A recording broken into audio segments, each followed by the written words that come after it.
My name's Nathan Outlaw and I'm a seafood chef.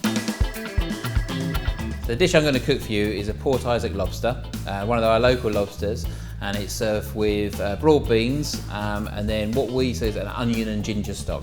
So the first thing you need to do with the dish is make the stocks. So we make something that's quite unique to what we're doing here. We make an onion stock, which is where you roast the onions down, some water in there, and then we reduce that right down. And what we tried to achieve with that was almost like a soy sauce, but without using soy sauce. So we wanted that really sort of umami sort of flavour to it. So the onion stock is then blended with a ginger stock, then make the oil that goes on top. So we make a chili oil. Once you've got them three things made, then we look at the seasonality of the vegetables that we're going to put into it. At the moment we're using broad beans, so simply pod the broad beans, blanch them, then refresh them, double pod them. We also make some pickled onion, so we've got some nice sort of fresh onions that we get from the local growers. So when it comes to cooking the lobsters, we get a pan of really salty boiling water. We kill the lobsters, separate the claws and the tails, and make sure that the size of the lobster's tails and the claws determine the actual time they're cooked for.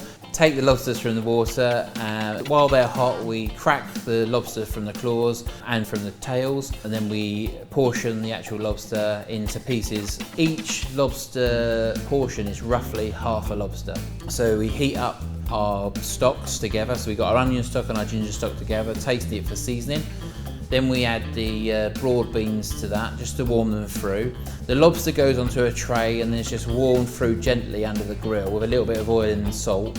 We then lay the actual pieces of lobster into the bowl, followed by the broad beans, followed by the onion stock, and a little bit of the chili oil goes on, and then finally it's finished with the pickled onion. And it seems as though a very simple dish, but there's so many elements in there. You want clarity from the stock, you want the lobster to be perfectly cooked. For me, it's one of my favourite dishes that we've ever done.